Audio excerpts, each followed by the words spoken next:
Assalamualaikum warahmatullahi wabarakatuh. Alhamdulillahilladzi bi ni'matihi tatimmus shalihat. Asyhadu an la ilaha illallah wahdahu la syarika wa asyhadu anna Muhammadan 'abduhu wa rasuluhu la nabiyya ba'dah. Allahumma shalli wa sallim wa barik ala nabiyyina Muhammadin wa ala alihi wa sahbihi ajma'in. Wa qala Allah ta'ala fi kitabihil karim, ya ayyuhalladzina amanu taqullaha haqqa tuqatih wa la tamutunna illa wa antum muslimun, amma ba'd. Para alim ulama, para ustaz, para sesepuh yang senantiasa saya hormati dan saya muliakan, bapak-bapak dan ibu-ibu, saudara-saudari jamaah Masjid Al-Ikhlas yang dirahmati Allah Subhanahu wa taala. Alhamdulillah, kita sangat bersyukur kepada Allah Subhanahu wa taala pada pagi hari ini diberikan oleh Allah berbagai macam nikmat yang sangat besar untuk kita semuanya. Pagi hari ini kita masih diberikan kehidupan, diberikan umur oleh Allah Subhanahu wa taala. Dan umur bagi seorang mukmin adalah anugerah yang sangat besar. Karena dengan Allah memberikan umur serta kesempatan kepada kita, maka kesempatan untuk memperbanyak bekal menuju kampung akhirat mudah-mudahan semakin besar. Dengan diperpanjang umur kita oleh Allah Subhanahu wa taala, semoga kita bisa menambah saldo pahala di sisi Allah Subhanahu wa taala. Semoga dengan umur yang diberikan oleh Allah, kita diberi kesempatan untuk bertaubat, beristighfar, memperbaiki kesalahan-kesalahan kita di masa lalu. Bapak Ibu jamaah sekalian yang dimuliakan Allah Subhanahu wa taala, seseorang yang diberikan madunya hidup, ketika Rasulullah menyampaikan bahwa ada di antara manusia yang mendapatkan madunya hidup, manisnya hidup. Dan ketika para sahabat bertanya, wa ma asaluhu, apa manisnya kehidupan itu, apa madunya kehidupan itu, yaitu ketika seseorang meninggal dunia dan orang-orang yang ada di sekitarnya ridho kepadanya, keluarganya, tetangganya, teman-temannya, kerabatnya, semua ridho. Artinya semua orang mendapatkan kebaikan-kebaikan dari kita. Dan itu salah satu hal yang membuat kita bisa melakukannya adalah karena kita punya kesempatan. Selagi ada kesempatan, selagi ada umur, kita bisa maksimalkan perbuatan-perbuatan baik kita, khususnya kepada orang-orang yang terdekat dengan kita. Dan ketika ada umur serta kesempatan, kita bisa meminta maaf dari segala kesalahan-kesalahan yang kita lakukan kepada orang-orang yang dekat dengan kita, sehingga saat kita meninggal dunia, orang-orang yang dekat dengan kita, mereka ridho dengan kepergian kita. Tidak ada di antara mereka yang membenci kita, tidak ada di antara mereka yang memiliki dendam kepada kita. Semuanya sudah selesai, semuanya sudah tuntas. Inilah salah satu keutamaan ketika kita diberikan umur yang panjang oleh Allah Subhanahu wa taala, karena kita masih punya kesempatan untuk berbuat baik dan kita masih ada kesempatan untuk meralat, memperbaiki kesalahan-kesalahan kita. Mudah-mudahan Allah memberikan umur yang panjang kepada kita dan diberikan barokah, serta umur yang panjang tersebut membawa kebaikan bagi kita semuanya. Bapak Ibu jamaah sekalian yang dimuliakan Allah Subhanahu wa taala, kita lanjutkan kajian di pekan yang lalu, masih membahas tentang adab mengais rezeki. Supaya tidak lupa, kita pada pekan yang lalu sudah membahas beberapa poin terkait masalah rezeki. Di antaranya yang pertama bahwa rezeki itu adalah tanggung jawab Allah Subhanahu wa Ta'ala. Allah sudah menciptakan kita, maka Allah pula yang bertanggung jawab memberi rezeki kita. Seluruh makhluk yang pernah diciptakan oleh Allah Subhanahu wa Ta'ala, Allah berikan rezeki kepadanya. Sebagaimana Allah berfirman dalam surat Hud ayat yang ke-6, "Wa ma min dabbatin fil ardi illa 'alallahi rizquha." Dan tidaklah ada makhluk yang berjalan di atas muka bumi kecuali atas Allah ada rezekinya. Atas Allah artinya kewajiban Allah, tanggung jawab Allah memberikan rezeki. Kemudian yang kedua, makna rezeki adalah Allah, yaitu pemberian Allah Subhanahu wa Ta'ala. Apapun pemberian Allah, maka itu adalah rezeki. Dan tidak harus selalu rezeki itu dengan makna uang atau harta, tapi apapun pemberian Allah Subhanahu wa Ta'ala adalah rezeki. Baik arzaqun zahiratun lil abdan, rezeki yang lahir, yang zahir untuk badan, seperti kesehatan, kenormalan anggota tubuh kita, kenormalan panca indera kita, kekuatan tubuh kita, ini semuanya adalah rezeki dari Allah. Ataupun arzaqun batinatun lil qulubi wan nufus, rezeki yang berupa rezeki batiniah untuk hati dan jiwa kita, seperti ilmu pengetahuan, seperti pemahaman agama. Ini adalah rezeki dari Allah Subhanahu wa Ta'ala. Maka apabila mindset kita seperti itu, yaitu meyakini bahwa rezeki itu apapun pemberian Allah dan bukan hanya harta, maka tentu kita akan lebih banyak bersyukur kepada Allah Subhanahu wa Ta'ala. Berapa banyak orang stres ketika rezeki berupa harta Allah kurang, padahal Allah berikan begitu banyak rezeki yang lainnya.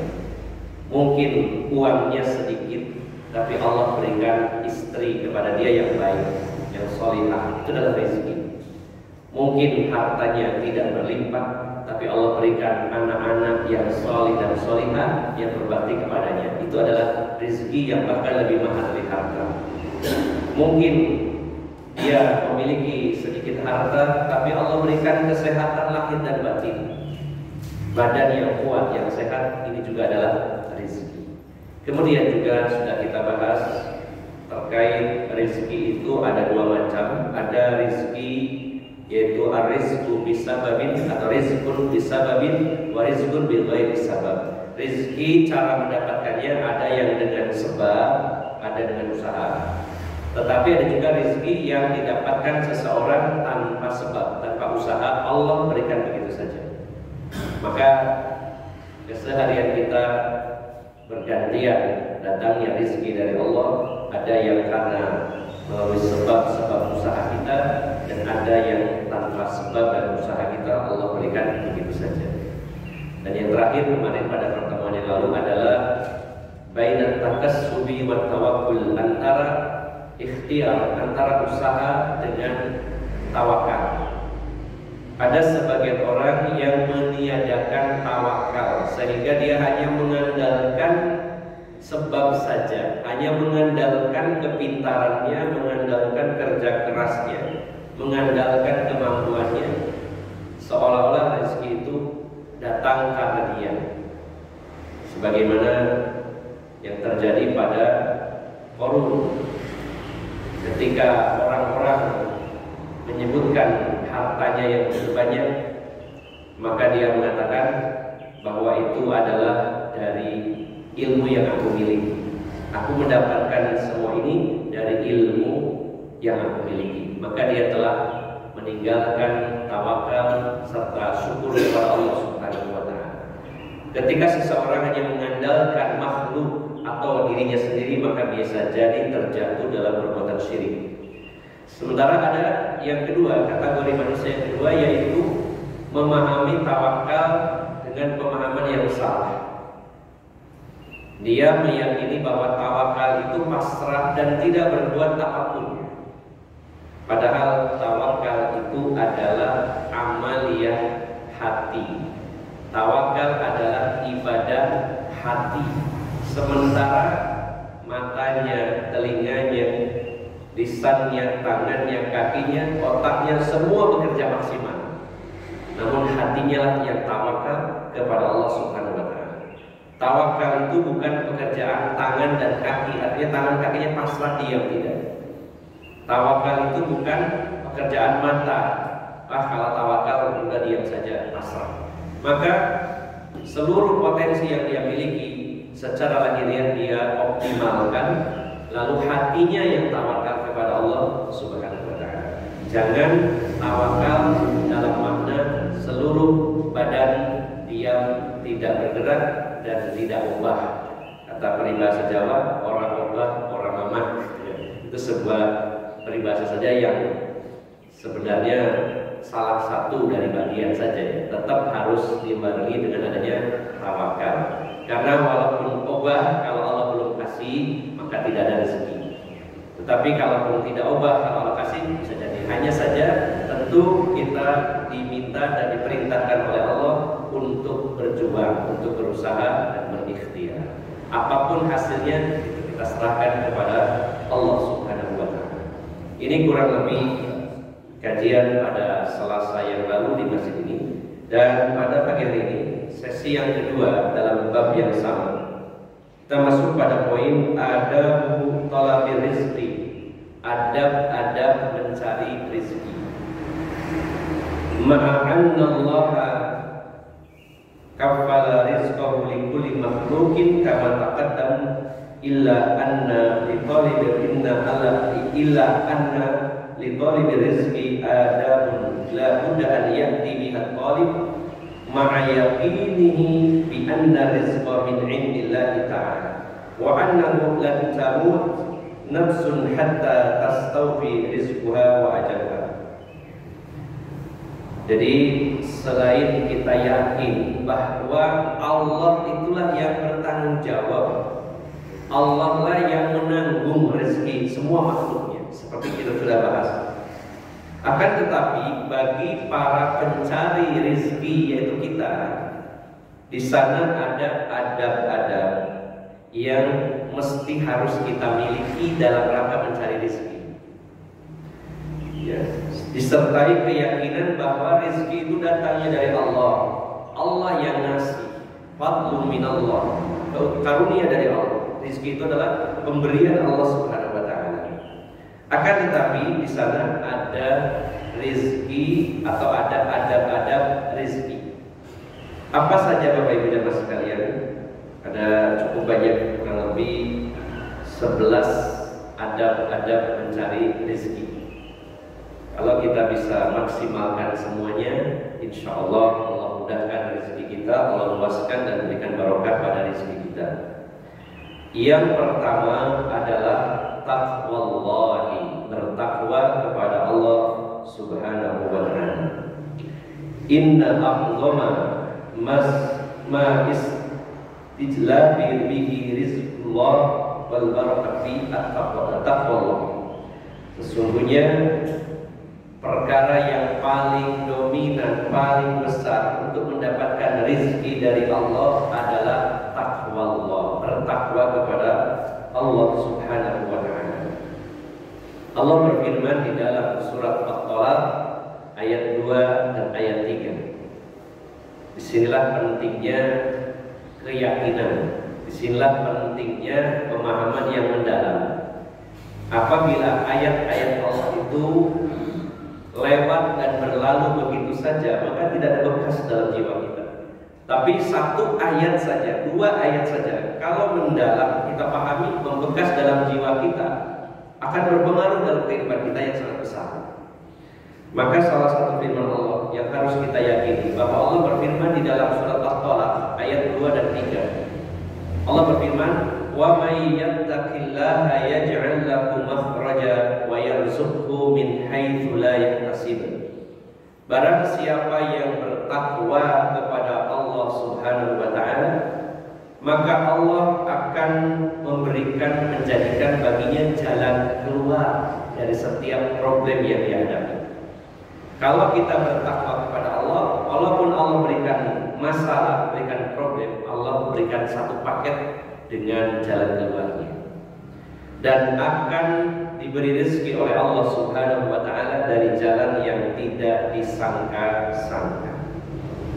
Dan juga firman Allah dalam surat Al-A'raf ayat 96. Allah berfirman, "Walau anna ahlal qura amanu wattaqau la fatahna 'alaihim barakatim minas sama'i wal ardh." Seandainya penduduk negeri itu mau beriman dan bertakwa kepada Allah, maka benar-benar kami akan bukakan barokah atas mereka dari langit dan bumi. Bertakwa. Kita mengenal istilah takwa adalah diambil dari kata al-wiqayah, artinya melakukan penjagaan diri. Apa yang dijaga? Menjaga agar diri ini tidak mendapatkan murka Allah Subhanahu wa Ta'ala. Bagaimana caranya? Menjalankan perintah dan menjauhi larangan. Kata takwa berarti artinya kita ini dalam hidup selalu hati-hati.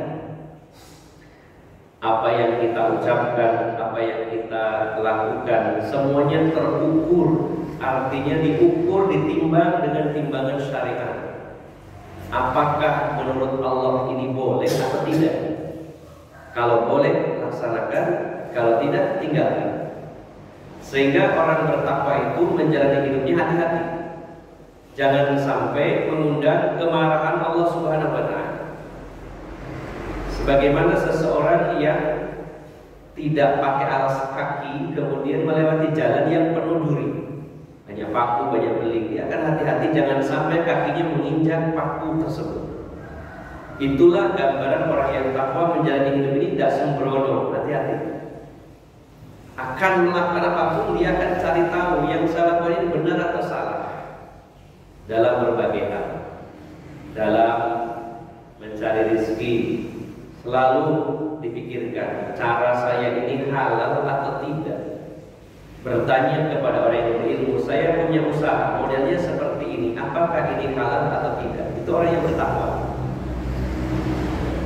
Banyak orang yang berpikir ambil jalan pintas, yang penting untung, tidak peduli ini mengundang murka Allah atau tidak. Maka disinilah meniadakan satu poin utama dari mencari rezeki, yaitu takwa Allah, bertakwa kepada Allah Subhanahu wa Ta'ala. Muncul pertanyaan, bukankah orang-orang kafir Allah berikan harta lebih banyak bahkan dari kita? Kadang-kadang lebih banyak dari kaum muslimin. Katanya kalau bertakwa Allah akan berikan rezeki. Buktinya mulai alun-alun sampai Bentang yang punya toko itu mayoritas non-muslim, yang pegawainya yang muslim. Kok lebih kaya yang non-muslim daripada yang muslim? Katanya yang bertakwa mana? Yang bertakwa banyak yang miskin. Bapak Ibu jamaah sekalian yang dimuliakan Allah Subhanahu wa Ta'ala, ayat tersebut kalau kita pahami secara lebih detail, Allah tidak mengatakan kalau bertakwa kamu dapat rezeki, lawannya berarti kalau nggak bertakwa nggak dapat rezeki, bukan. Tapi Allah menyatakan kalau bertakwa kamu dapat rezeki dari jalan yang tidak disangka-sangka. Dapat rezeki dari jalan yang tidak disangka-sangka. Ini yang Allah maksud. Sebagaimana penjelasan Syekhul Islam Ibnu Taimiyah rahimahullah, bahwa bukan kalimatnya kalau bertakwa dapat rezeki, kalau nggak bertakwa nggak dapat rezeki. Wah, kalau begitu pasti banyak orang kafir tidak punya apa-apa. Tapi yang Allah maksud adalah kalau orang itu bertakwa saat dibutuhkan, injury time, saat dia terdesak, Allah berikan jalan keluar. Saat dia butuh, Allah berikan rezeki dari jalan yang tidak disangka-sangka, yang itu tidak Allah berikan kepada orang-orang kafir. Adapun kalau rezeki Allah berikan kepada semua makhluk yang Allah ciptakan. Allah bertanggung jawab apakah dia muslim atau non-muslim, apakah dia orang yang taat atau ahli maksiat. Allah berikan dia rezeki. Tetapi orang-orang yang bertakwa akan Allah berikan jalan keluar dalam setiap problemnya, dan Allah berikan rezeki dari jalan yang tidak dia sangka. Kita tidak tahu, sangat mungkin orang-orang yang terlihat hartanya begitu banyak dan dia ingkar kepada Allah Subhanahu wa taala, mungkin dia sedang dirundung banyak masalah yang dia tidak bisa menemukan solusinya. Karena kita sering menilainya secara lahiriah saja. Kelihatan tokonya, kelihatan mobilnya. Padahal si rai mumet ngeluh ya. Orang itu melihatnya, wah nara mau itu mobilnya wapi, akeh, bojone ayu, tokonya gede, ya, usahanya lancar menurut kita. Tapi kalau kita dekatin, kita tanya, ngeluh si rai. Banyak masalah-masalah yang dihadapi, bahkan masalah itu belum kunjung mendapatkan solusi. Bisa jadi seperti itu. Atau bisa jadi di sisi lain rezekinya tidak barokah. Walaupun sepertinya banyak uangnya, banyak hartanya, tapi mungkin punya problem dari anaknya, problem dari istrinya, problem dari mertuanya dan lain-lain, yang membuatnya pusing, bahkan berpikir mending gak duit-duit tapi aman. Saya sudah mungkin puluhan kali bertemu orang-orang yang mungkin menurut pandangan manusia kaya raya, tapi ternyata tidak bahagia. Saya pernah punya seorang jamaah dari Surabaya, di suaminya itu pejabat tinggi di Pertamina, sering curhat di pengajian, terutama istrinya, kajian ibu-ibu. Kemudian saya coba berkunjung ke rumahnya, luar biasa. Di rumahnya itu sangat mewah, 2 lantai, ada kolam renangnya, terus mobilnya juga bagus, motornya itu beberapa, ada motor Harley dan sebagainya.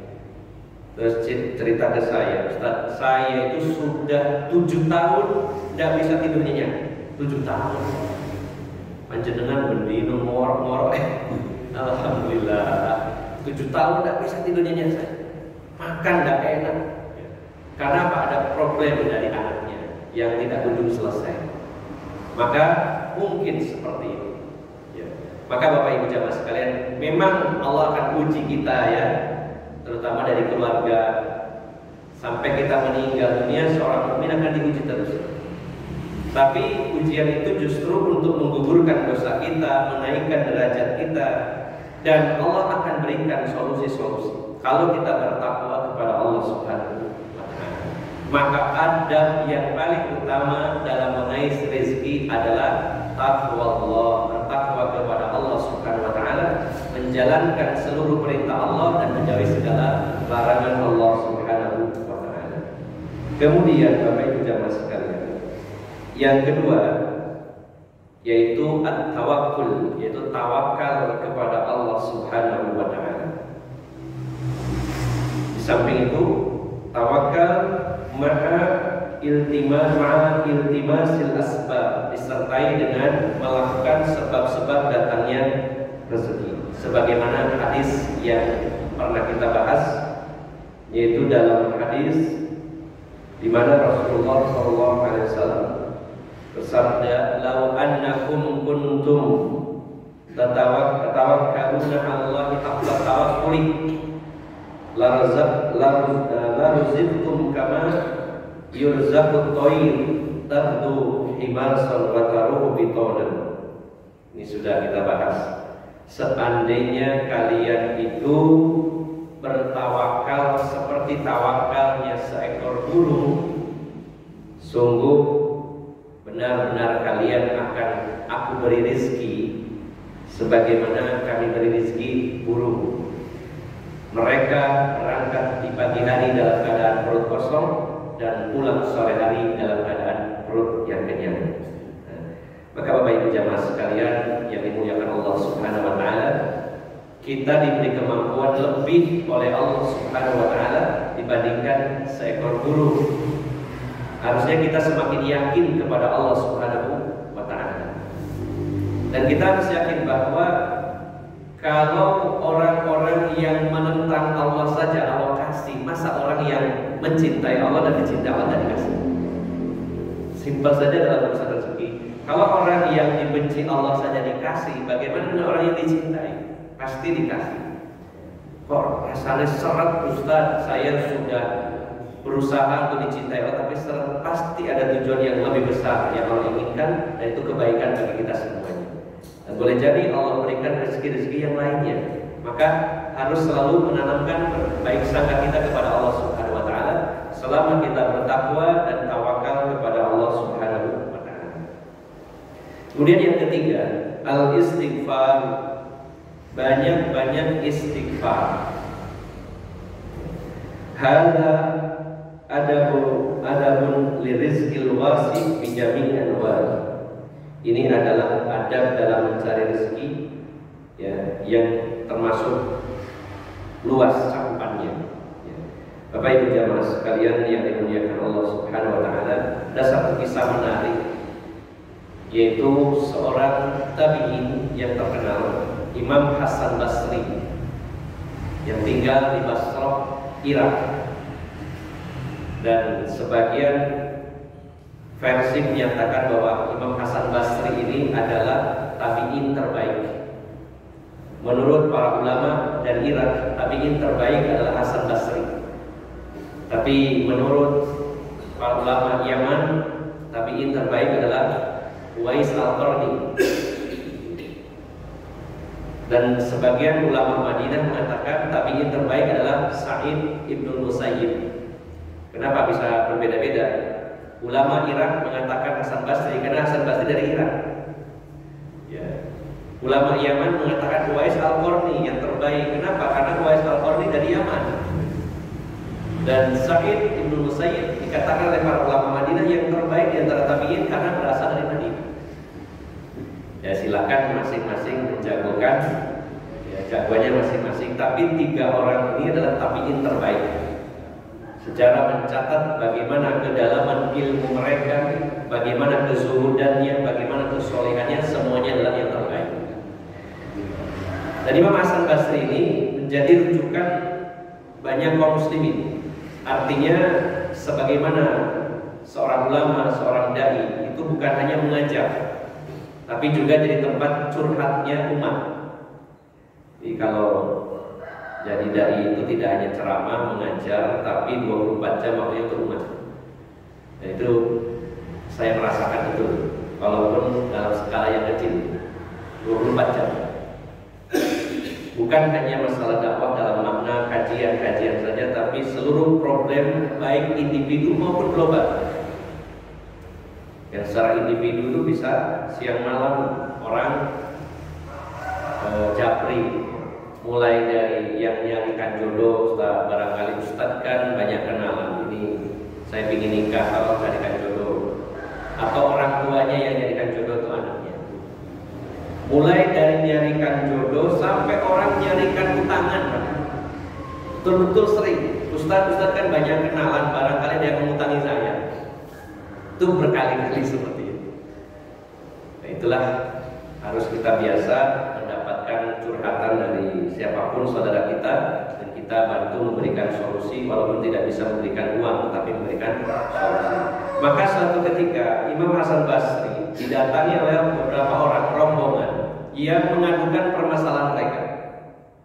Rombongan pertama mengatakan, wahai Imam Hasan Basri, desa kami, kampung kami sekarang sedang tertimpa paceklik, kekeringan. Hujan tidak turun sehingga banyak kerusakan, tanaman-tanaman kami kering, banyak yang mati, panen gagal, ya, karena tidak turun hujan. Maka kami kesini untuk mencari solusi. Apa solusinya, wahai Imam Hasan Basri? Kata Imam Hasan Basri, solusinya adalah kalian banyak-banyak istighfar kepada Allah Subhanahu wa taala. Maka pulanglah rombongan ini. Datang rombongan kedua dari tempat lain. Mereka bertanya, wahai Imam Hasan Basri, saya kesini mengadukan permasalahan kami, yaitu sulitnya ekonomi. Barang-barang mahal, pemasukan kami minim, rasanya sempit hidup ini. Ya.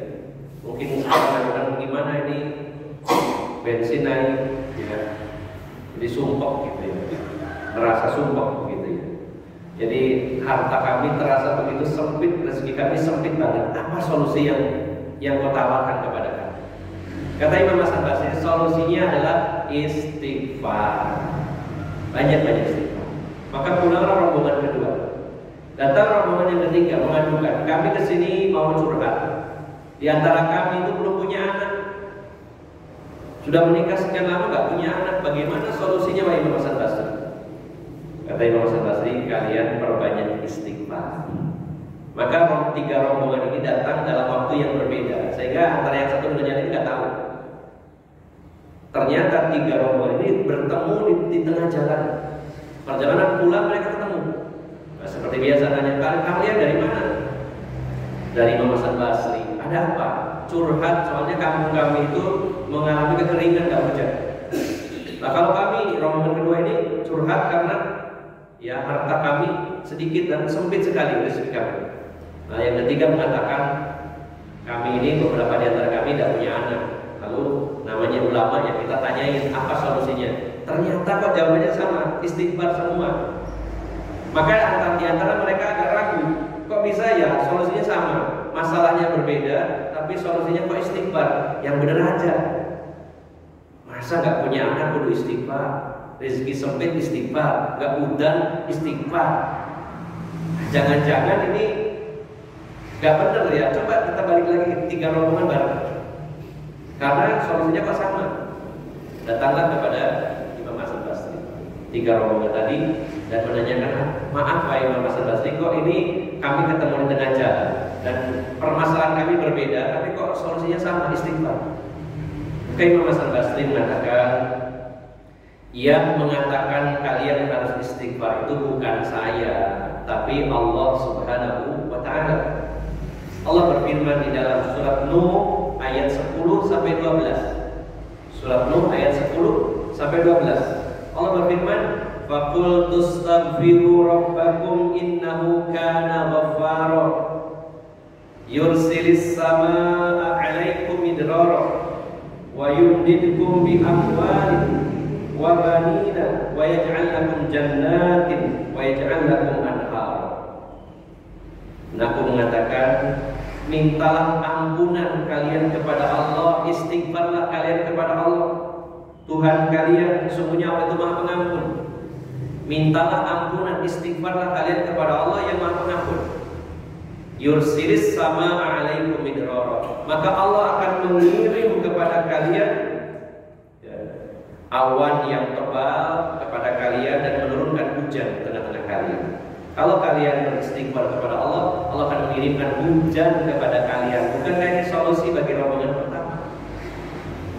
Wa yumdidkum bi amwalin, dan Allah akan meluaskan harta kalian. Ini kan solusi bagi kelompok yang kedua. Wa yumdidkum bi amwalin, dan akan kami luaskan rezeki kalian.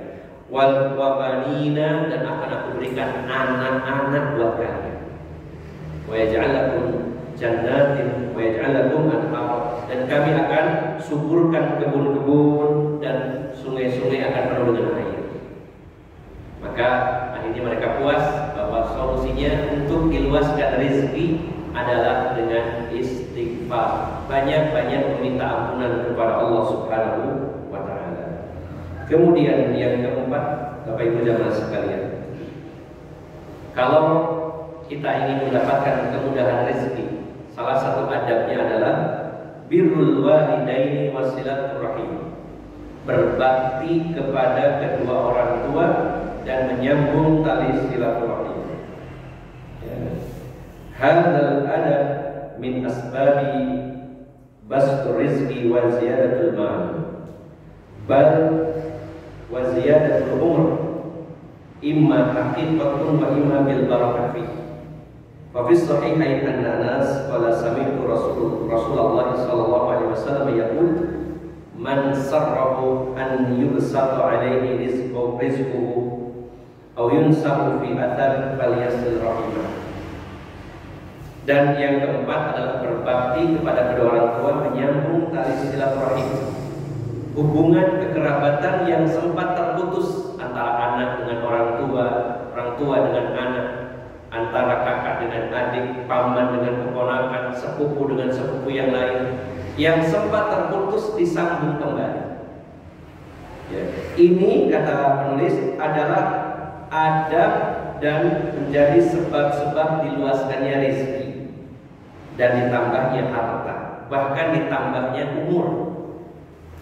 Nah, tetapi di sini imma hakikatun, bisa maknanya hakikat, bisa maknanya adalah barokah. Artinya begini Bapak Ibu sekalian, ditambah rezeki dan ditambah umur itu bisa betul-betul rezekinya nambah banyak nominalnya, jumlahnya. Begitulah umur, dipanjangkan umurnya oleh Allah Subhanahu wa taala.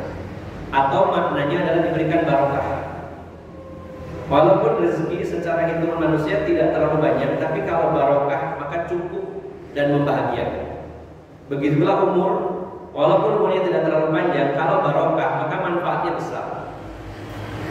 Karena ada orang yang umurnya 35 tahun tapi barokah hidupnya. Sebagaimana Imam An-Nawawi rahimahullah, umurnya hanya 35 tahun meninggal.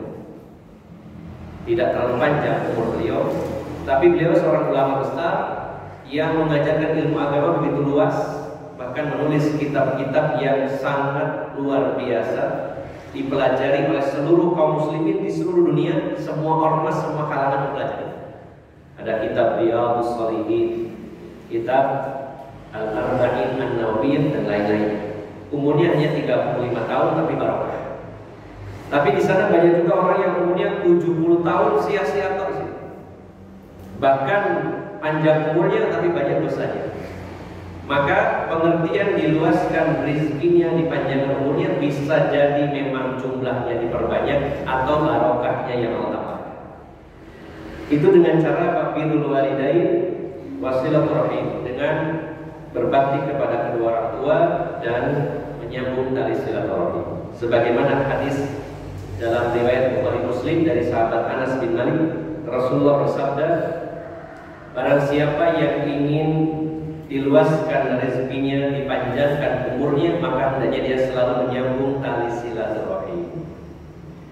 Kita mendapati anak-anak yang berbakti kepada orang tuanya, Allah berikan barokah dalam kehidupan, rezekinya diluaskan. Maka suami istri harus saling mendukung untuk masing-masing bisa berbakti kepada kedua orang tuanya.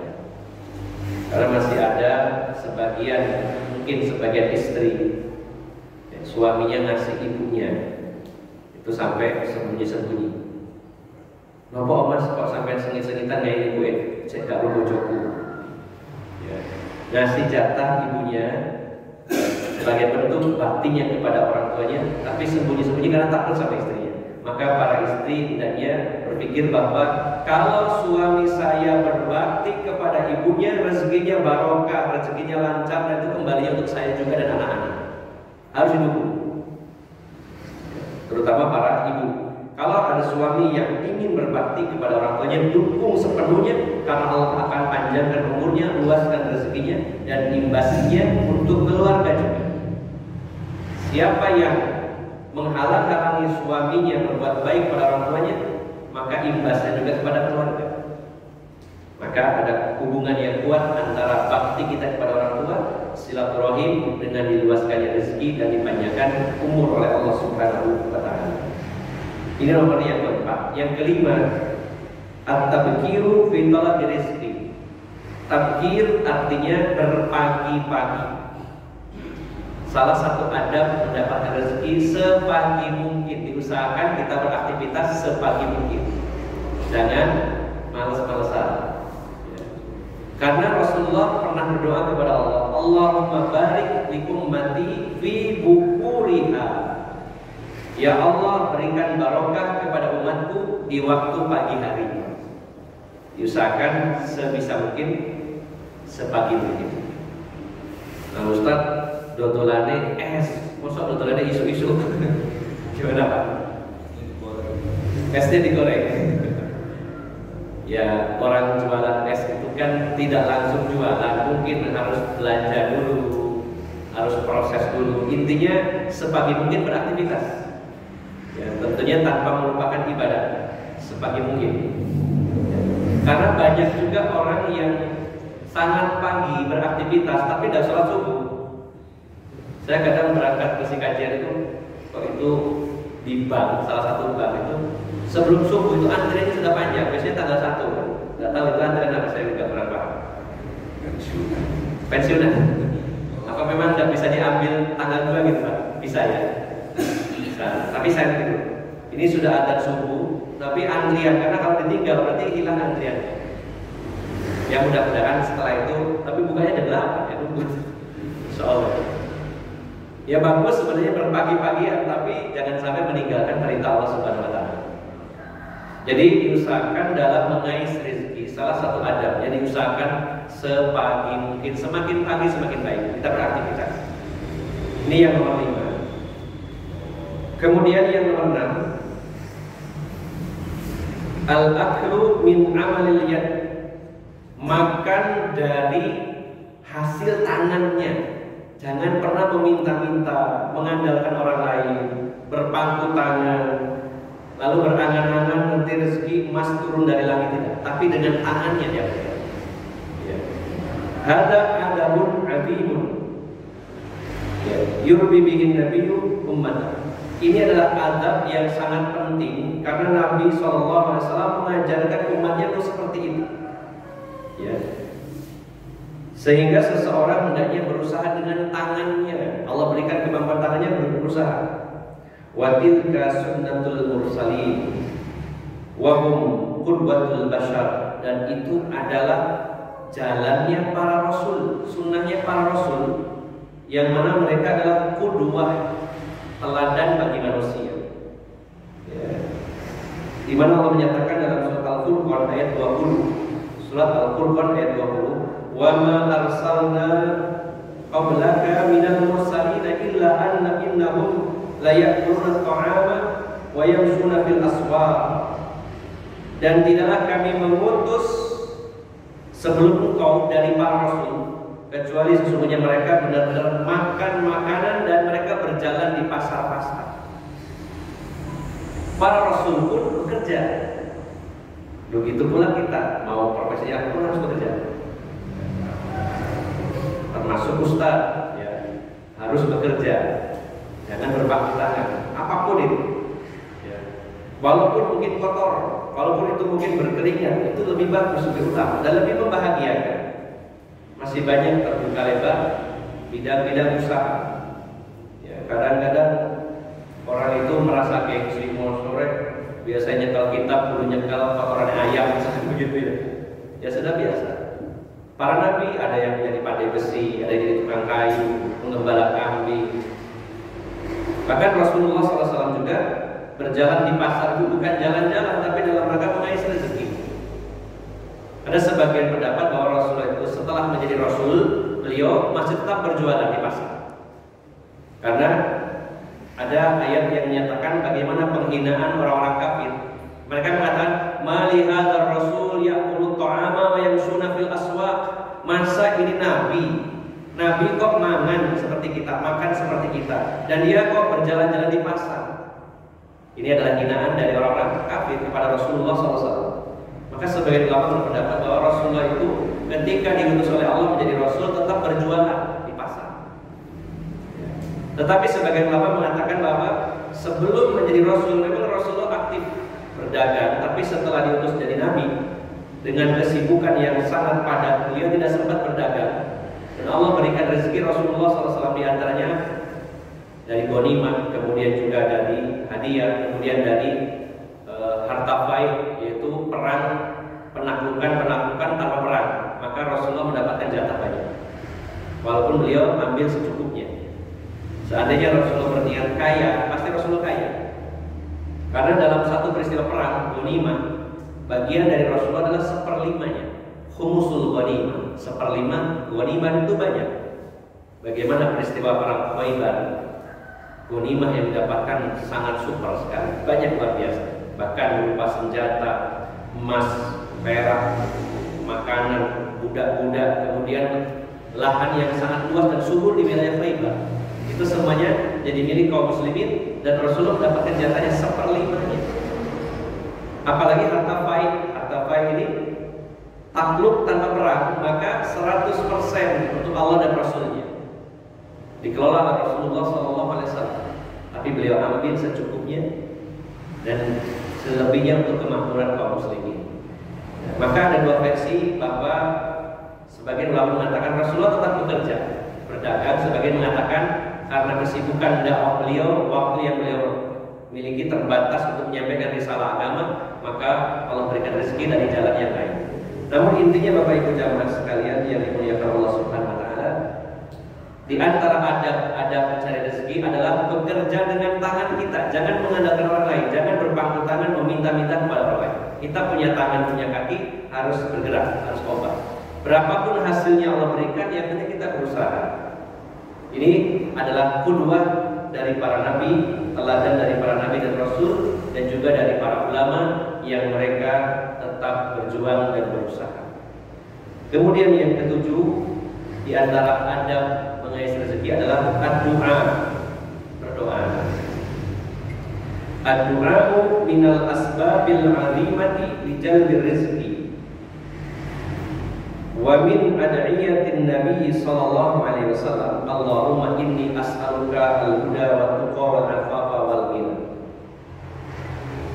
Wa Allahumma absut 'alaina min barakatika wa rahmatika wa fadlika wa rizqika. Di antara adab mengais rezeki adalah perbanyak doa. Jangan kita remehkan, karena ini termasuk sebab-sebab yang besar untuk meraih rezeki. Sebagaimana doa yang diajarkan Rasulullah SAW, di antaranya Allahumma inni as'alukal huda wa tuqa wal 'afafa wal ghina. Ya Allah, sesungguhnya aku meminta kepada Engkau petunjuk, ketakwaan. Al-'afaf artinya adalah harga diri. Meminta dinaikkan harga diri oleh Allah Subhanahu wa taala, jangan dihinakan.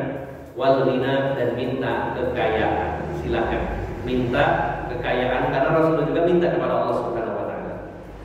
Kemudian juga ada dalam doa yang lain, Allahumma absut 'alaina min barakatika wa rahmatika wa fadlika wa rizqika.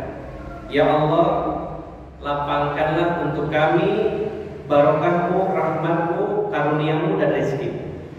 Allahumma absut 'alaina min barakatika wa rahmatika wa fadlika wa rizqika. Ya. Dan juga ketika kita duduk di antara dua sujud, salah satu bacaannya, salah satunya di antara yang lainnya adalah Allahumma ighfirli warhamni wa'afini wahdini warzuqni. Ada kalimat warzuqni, dan berikanlah kami rezeki. Ya. Dan doa-doa yang lainnya minta kepada Allah Subhanahu wa taala. Seandainya tidak mampu dan belum bisa menghafal doa-doa yang diajarkan Rasulullah SAW, maka kita berdoa kepada Allah dengan bahasa kita. Mintalah kepada Allah Subhanahu wa taala. Ketika kita memiliki hajat, keperluan apapun, yang pertama kita ingat adalah Allah. Ketika kita menginginkan sesuatu apapun itu, yang pertama kita ingat adalah Allah Subhanahu wa taala. Kita minta kepadanya, dan jangan pernah mengandalkan makhluk atau selain Allah Subhanahu wa taala. Itu nomor yang ke-7. Kita percepat. Nomor 8, di antara adab rezeki itu adalah syukrun ni'am, mensyukuri nikmat Allah Subhanahu wa taala. Allah berfirman dalam surat Ibrahim ayat 7, la in syakartum la azidannakum wa la in kafartum inna 'adzabi lasyadid. Dan sungguh, Allah mengatakan in, sungguh jika kalian bersyukur maka akan aku tambahkan, dan kalau kalian kufur sesungguhnya siksaku akan amat pedih.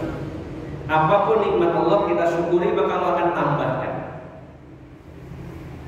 Kita diberi kesehatan oleh Allah, kita syukuri, maka akan ditambah sehatnya. Kita diberi harta oleh Allah, kita syukuri, maka Allah akan tambahkan hartanya. Diberi anak, kita syukuri, Allah akan tambahkan anaknya. Dikasih istri, ya disyukuri, ya. Nambah istri. Ya mungkin tidak nambah jumlahnya, nambah kesolihahannya, bisa jadi ya. Nambah kualitasnya, bisa jadi begitu. Intinya kalau syukur nikmat ditambah, pasti ditambah. Yang ke-9, al-infaqu fi sabilillah. Banyak-banyak infak, bersedekah di jalan Allah Subhanahu wa taala. Allah berfirman dalam surat Saba ayat 39, Surat Saba ayat 39. Wa ma anfaqtum min syai'in fa huwa yukhlifu. Apapun yang kalian infakkan dari sesuatu, Allah akan ganti. Allah akan ganti. Banyak-banyak berinfak, bersedekah. Yang ke-10, al-bu'du 'anil muharramat, jauhi perkara-perkara yang haram. Qad harama Allah Ta'ala ar-riba wal ghish bil muamalah wal kadhib bil bay' wa aklu amwalan nas bil batil bi jami'i anwa'i. Allah haramkan riba, kemudian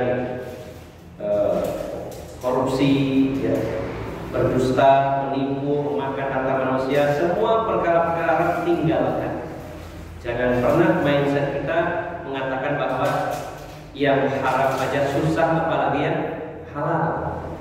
Sudah usah mikir yang halal, yang haram aja udah susah, apalagi yang halal tidak. Sesungguhnya yang halal itu mudah dan banyak, hanya mau atau tidaknya, dan kita memiliki adab-adab dalam mengais rezeki. Ini yang ke-10. Dan yang terakhir, yang ke-11, al-qana'atu birizqillah. Qana'ah, nerima ing pandum, yaitu menerima apa pemberian dari Allah Subhanahu wa Ta'ala. Karena orang yang qanaah itu hakikatnya orang yang kaya. Ketika seseorang itu qanaah, diberi berapapun dia bersyukur, dia senang, dia merasa cukup, itu bahagia. Dan orang yang tamak, kebalikannya dari qanaah, tidak pernah menjadi orang kaya. Berapapun Allah kasih, dia merasa kurang terus dan kurang. Dan dia selalu merasa dirinya adalah miskin karena selalu merasa kurang. Inilah Bapak Ibu jamaah sekalian, 11 adab meraih rezeki. Dari 11 ini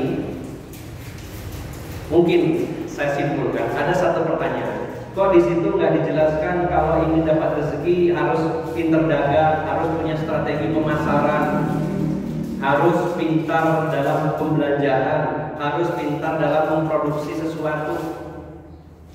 Kalau kita lihat tadi takwa, tawakal, istighfar, silaturahim, syukur, qanaah, kok kayaknya nggak ada kaitannya langsung dengan mencari rezeki. Bapak Ibu jamaah sekalian yang dimuliakan Allah Subhanahu wa Ta'ala, ini yang kadang-kadang sering kita remehkan.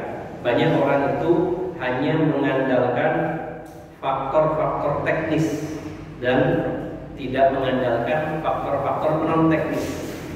Justru basicnya ada pada poin-poin tadi. Kalau masalah teknis itu bisa dipelajari dengan mudah.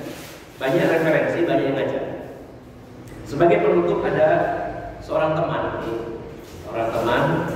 teman baik saya, seorang dosen, seorang ustadz di Muhammadiyah juga. Pernah ngobrol dengan saya. Ada seorang mahasiswa yang dipaksa orang tuanya untuk meneruskan usaha orang tuanya, yaitu melanjutkan usaha kuliner, punya rumah makan terkenal.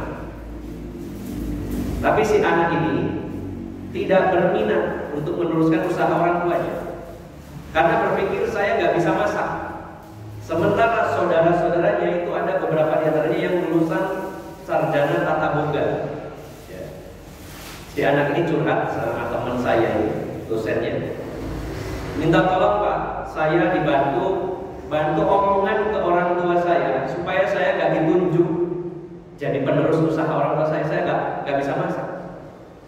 Dosen ini, teman saya ini penasaran, datanglah kepada orang tuanya, dikorek-korek, Bapak Ibu kenapa pilih si A, anaknya Bapak ini, padahal dia gak bisa masak. Sementara anak-anak yang lainnya ada yang lulusan tata boga, ini ahli di bidangnya. Kenapa Bapak ingin mewariskan usaha ini kepada anak ini? Maka orang tuanya jawab, kami orang tuanya paling tahu tentang karakter anak-anak kami. Di antara anak-anak kami ini semuanya, yang paling sabar itu yang saya pilih. Jadi modalnya adalah sabar. Kalau masalah teknis, bagaimana cara masak bisa kami ajari. Ingin mengembangkan, tinggal kami kursuskan. Ingin menambah lagi, kita cari referensi di YouTube dan lain-lain. Kalau masalah teknis gampang. Tapi saya melihat anak ini punya basic sabar. Dan orang bergerak di dunia kuliner harus sabar. Harus sabar. Karena masak itu butuh ketelatenan, butuh kesabaran. Maka Bapak Ibu jamaah sekalian, dari situ saya berpikir, berarti memang faktor-faktor non teknis itu sangat krusial, sangat penting, melebihi masalah-masalah teknis. Makanya dalam 11 poin tadi, masalah teknisnya cuma satu, berpagi-pagi. Yang lainnya tawakal, takwa, silaturahim, istighfar, qanaah, syukur, infak. Kayaknya tidak ada hubungannya dengan bisnis, dengan pekerjaan. Tapi itu masalah yang sangat penting sekali, yang merupakan basic. Maka kita dapati orang-orang yang sukses dengan sebenar-benarnya kesuksesan adalah orang-orang yang bertakwa, banyak tawakal, sabar, qanaah, syukur, tahan banting dan sebagainya. Kalau masalah teknis gampang, bisa ya. Dan ini berlaku dalam berbagai macam usaha, termasuk juga ya usahanya ternak. Kalau nggak sabar berat, termasuk juga yang usahanya jahit. Kalau nggak sabar jahit itu capek kan? Kau kesel, yang punya toko harus nungguin tokonya, kesel. Apapun usaha kita, kalau nggak ada basic tadi. Kalau orang takwa pasti dia sabar. Kalau orang bertakwa pasti dia tabah. Orang yang bertakwa dia pasti memiliki kelebihan-kelebihan, sikapnya ramah, murah senyum, komunikatif dan lain-lainnya. Sehingga kalau ada orang mengatakan apa kaitannya takwa dengan bisnis, sangat kuat. Karena orang bertakwa memiliki banyak kelebihan, yang itu sangat mendukung untuk bisnisnya. Jadi Bapak Ibu jamaah sekalian, kalau urusan-urusan teknis silakan kita belajar dimanapun referensinya, atau mungkin dari pengalaman orang lain, atau bahkan dari pengalaman sendiri. Tapi basic untuk mengais rezeki yang merupakan adab rezeki yang harus kita dapatkan: takwa, tawakal, istighfar, bersyukur, qanaah, silaturahim dan lain-lainnya. Itulah yang harus kita lakukan. Maka kalau semuanya kita bisa maksimalkan, rezeki Allah akan kasih, Allah berikan barokah di dalamnya, dan kita akan diberikan kebahagiaan oleh Allah Subhanahu wa taala. Inilah yang bisa saya sampaikan Bapak Ibu jamaah sekalian. Semoga Allah anugerahkan kepada kita berbagai macam kebaikan-kebaikan, ketakwaan, ketawakalan, syukur, qanaah dan lain-lainnya. Mudah-mudahan dengan demikian Allah lapangkan rezeki kita dan berikan barokah di dalamnya. Dan mudah-mudahan rezeki yang Allah amanahkan kepada kita menjadi sebab kita masuk ke dalam surganya Allah Subhanahu wa taala. Demikian, semoga bermanfaat dan mohon maaf atas segala kekurangan. Billahi taufiq wal hidayah. Assalamualaikum warahmatullahi